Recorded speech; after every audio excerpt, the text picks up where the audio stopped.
안녕하세요, 여러분. 저는 고려대학교 컴퓨터학과 성유진입니다. 저는 Interdisciplinary AI Application이라고 해서 AI 융합에 대해서 강의를 하게 되었습니다. 그래서 앞으로 4개의 강의를 진행할 것이고요.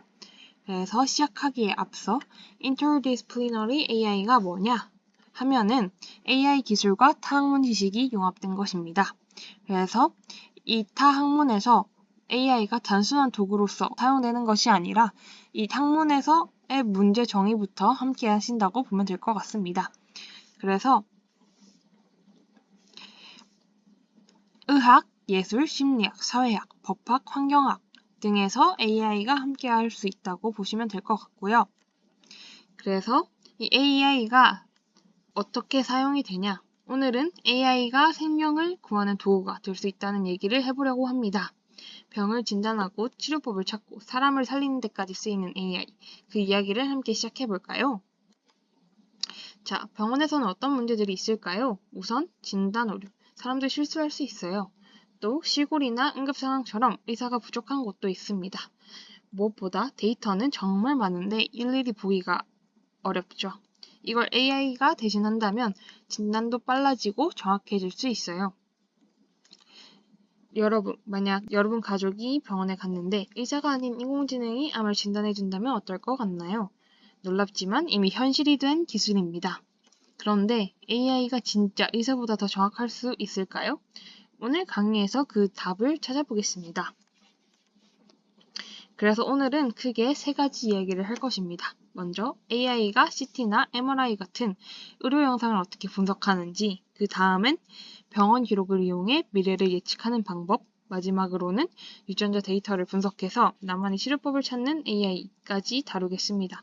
그리고 마지막엔 여러분이 직접 체험해볼 수 있는 실습과 관련 진로에 대해서도 소개해보겠습니다. AI가 어떻게 사람 몸의 병을 찾아낼까요? 먼저 우리가 병원에서 흔히 찍는 사진, CT, MRI, 엑스레이 같은 의료 영상이 있어요. 이건 겉으로는 안 보이는 몸 안의 정보를 사진처럼 보여주는 도구죠. 그럼 이걸 AI가 보면 병을 찾아낼 수 있을까요? 실제로 구글 AI에서는 유방암에 대해서 AI가 얼마나 잘 진단을 하는지를 판단을 했는데요. 실제로 일부 상황에서 의사보다 더 정확한 수치를 나타내는 걸 볼 수 있습니다.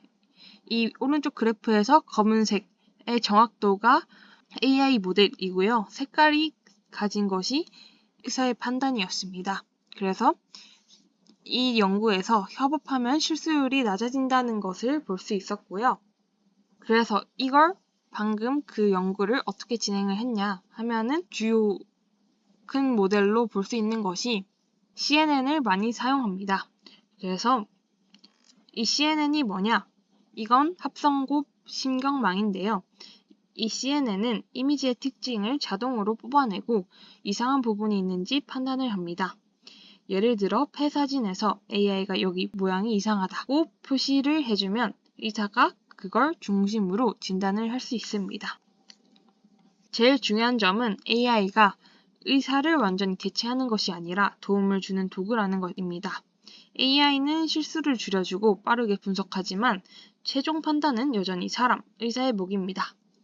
그래서 AI 플러스 의사, 조합이 가장 이상적인 구조죠. 그럼 중간에 퀴즈. 그래서 AI가 의료 영상을 정확히 분석하려면 어떤 게 필요할까요? 예쁜 이미지, 라벨링된 학습 데이터, 의사의 연모? 정답은 바로 B, 라벨링된 학습 데이터입니다. 아무래도 이 이미지를 보고 어떤 병을 예측을 해야 되는지를 알아야 AI 모델이 학습할 수 있겠죠? 이번에는 방금처럼 CT, 엑스레이 같은 의료 영상, 의료 이미지가 아니라 문자 데이터를 볼 수 있도록 하겠습니다. EMR, 전자의무 기록은 병원에서 남기는 모든 기록입니다. 저희 병원에 가면 보통 의사 선생님이 이런 차트를 많이 작성을 하시는데요. 여기에는 진료 내용, 혈압, 약 처방, 입원 기록 등 수많은 숫자와 글자가 있습니다. AI는 이 기록 속에서 패턴을 찾아냅니다. 예를 들어 이 환자 다음 주에 다시 입원할 확률이 높다 식으로요. AI가 뭘 한다고요? 바로 수많은 환자 기록을 비교해서 비슷한 패턴을 찾는 겁니다. 예를 들어 100명의 데이터를 분석했더니 혈압이 이만큼이고 이런 약을 먹은 환자들은 3일 뒤 열이 났다. 그러면 지금 그와 비슷한 데이터를 가진 사람들도 위험할 수 있겠죠? 이걸 미리 알려주면 생명을 살릴 수 있을 겁니다. 실제 예시를 보도록 하겠습니다. 코로나19 초기에는 중증 환자에게 병상이 부족했습니다. 그래서 AI가 MRI 데이터를 분석해 누가 곧 산소 호흡기가 필요해질지를 미리 예측했습니다. 이 덕분에 의료진이 빠르게 대비할 수 있었고요. 근데 아무 데이터나 AI에게 던져준다고 잘 분석할 수 있을까요? 현실은 좀 다릅니다. 병원마다 기록 방식이 다르고 빠진 정보도 많아요. 또 의료정보는 가장 민감한 개인정보라 보안도 아주 중요합니다. 그래서 요즘은 AI가 분석하기 쉬운 구조로 의무 기록을 정리해주는 기술도 연구되고 있어요. 유전체는 여러분 몸의 설계도, 즉 DNA를 말해요. 같은 약을 먹어도 어떤 사람은 낫고 어떤 사람은 안 낫는 이유가 바로 이 유전 정보의 차이에 있습니다. AI는 이 복잡한 유전체 데이터를 분석해서 어떤 사람에게 어떤 약이 잘 듣는지를 예측해줍니다. 기존에는 감기에 걸리면 모두 같은 약, 암이면 비슷한 항암제를 쓰곤 했습니다. 하지만 정밀 의료는 너에게 딱 맞는 치료를 찾아주는 방식입니다. 방금 말했던 개인의 유전자, 생활습관, 병력까지 AI가 다 분석해서 이 약이 이 사람한테 가장 잘 듣겠다를 판단합니다. 실제로 미국 MD 앤더슨 암센터 등에서는 AI가 환자의 유전자 데이터를 분석해서 어떤 항암제 조합이 효과가 있을지를 예측합니다. 또 어떤 부작용이 나타날지도 사전에 알려줘요. 이건 AI가 아니면 수천만 개의 유전자 조합을 사람이 일일이 비교를 할 수가 없기 때문이죠. 하지만 AI가 유전체와 합쳐지면 놀라운 가능성이 있는 동시에 유전자 정보의 유출 위험이 있습니다. 그리고 이 보험과 차별의 문제가 있습니다. 그래서 이 AI 기술이 발전하는 동시에 우리의 이 기술에 대한 윤리에 대한 고민이 필요합니다. 그래서 저희 성공적인 사례를 한번 살펴보자면 구글 딥마인드에 안과 AI가 있습니다. 망막 스캔 사진을 보고 50가지 이상 질환을 정확히 구분했고 심지어 일부는 전문의보다 더 빠르고 정확했습니다. 현재는 병원에서 의사가 참고용으로 활용하고 있습니다. AI는 결정이 아니라 보조 역할이라는 점 여기도 확인할 수 있습니다.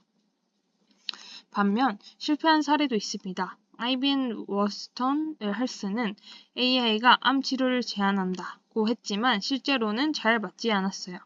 왜냐하면 현장의 데이터가 너무 다르고 의료진과 소통 없이 기술만 앞서 나갔기 때문이죠. 이 사례는 기술만 믿으면 안 된다는 경고기도 합니다. 결국 핵심은 이겁니다. AI는 엄청난 가능성이 있지만 혼자서는 아무것도 할 수 없어요. 누가 데이터를 주느냐, 어떻게 해석하느냐, 그 모든 중심은 여전히 사람이 있습니다. AI와 사람의 협업이 가장 좋은 해답이죠. 오늘 이야기 다시 정리를 해보자면 AI는 의료 영상, 병원 기록, 유전체라는 데이터를 분석해서 생명을 살리는 일에 도움을 주고 있습니다. 하지만 여전히 중요한 건 사람과 AI의 협력이라는 점, 둘이 함께 할 때 가장 강력한 결과를 만들 수 있다고 생각하시면 될 것 같습니다.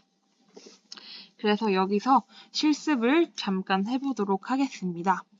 제가 방금 CNN이라고 말씀을 드렸었는데 이 AI가 의료에 적용된 이 모델을 통해서 어떻게 병을 판단하고 하는지 보여드릴 텐데요. 지금은 간단하게 이미지에 보이는 주먹과 이 주먹을 펼치는 걸 모델이 잘 구별할 수 있도록 저희가 모델을 훈련시키고 그걸 어떻게 추론을 하는지를 한번 네, 그래서 저희는 Teachable Machine with Google이라는 플랫폼을 통해서 한번 모델을 학습시켜 보겠습니다. 그래서 여기 이미지 프로젝트에 들어가 주시면 되고요. 그래서 스탠다드 이미지 모델에서 저희 웹캠을 켜 보겠습니다.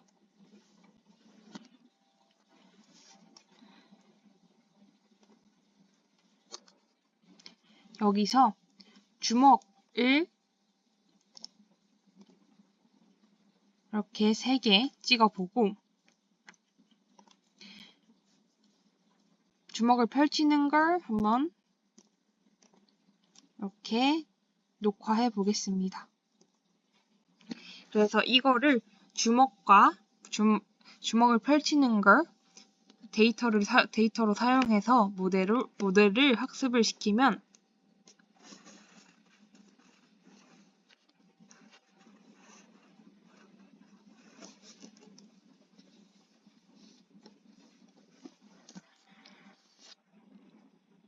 주먹으로 할 때 클래스 1, 저희가 주먹을 클래스 1으로 했죠. 그리고 이렇게 펼칠 때 클래스 2로 정확하게 판별을 할 수 있는 걸 볼 수 있습니다. 이렇게 간단한 데이터를 가지고도 묵과 주먹을 펼치는 걸 잘 판단할 수 있는 걸 보면 병도 잘 판단할 수 있겠죠? 네, 그래서 마지막으로 혹시 AI를 배우면 의사만 되는 거 아니에요? 라고 생각할 수 있습니다. 사실 AI 플러스 의료 관련 진로는 훨씬 다양합니다. 의학을 공부한 뒤 데이터를 분석하는 의료 AI 개발자, 그리고 DNA 데이터를 연구하는 바이오인포메틱스 전문가, 혹은 AI 헬스 스타트업 창업도 가능합니다. 지금 좋아하는 과목을 AI와 연결해보면 여러분만의 진로가 보일지도 모릅니다. 오늘을 기회로 다양한 진로에 대해서 생각해보는 기회가 되었으면 좋겠습니다. 감사합니다.